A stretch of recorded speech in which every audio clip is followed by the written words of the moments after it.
Hello guys, ഇതേപോലത്തെ ഒരു മീൻകറി ഞാൻ ഇതിനു മുമ്പ് കറി വെച്ചിട്ടും ഇല്ല കഴിച്ചിട്ടും ഇല്ല കേട്ടോ. അപ്പോൾ ചോദിക്കും ഇത് പിന്നെ എവിടെ നിന്നാണ് പഠിച്ചതെന്ന്. ഞാൻ യൂട്യൂബിലൊരു വീഡിയോ കണ്ടതാണേ. അതിന് വേണ്ടിയിട്ട് ചെറിയ ഉള്ളി, വെളുത്തുള്ളി, ഇഞ്ചി, കടുക്, ഉലുവ, കുരുമുളക്, 2 തരത്തിലുള്ള മുളക് പൊടി, മഞ്ഞൾപ്പൊടി, കുറച്ച് വെള്ളം ചേർത്ത് അരച്ചെടുക്കണം.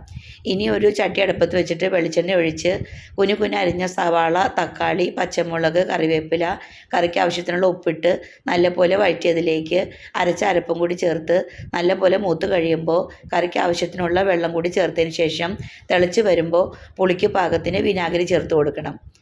അതിനുശേഷം കിലോ 50 രൂപ എന്നും പറഞ്ഞ് ഇപ്പോൾ ചീപ്പ് റേറ്റിനിട്ട് വിൽക്കണ കുഞ്ഞമത്തി ഉണ്ടല്ലോ, അത് നല്ലപോലെ കഴുകി വൃത്തിയാക്കി ചേർത്ത് കൊടുത്തിട്ട് തീ കുറച്ച് നല്ലപോലെ വേവിച്ച് വറ്റിച്ചെടുത്തു കഴിഞ്ഞാൽ നമ്മുടെ ചാള വിന്താലു റെഡിയാക്കി എടുക്കാം കേട്ടോ.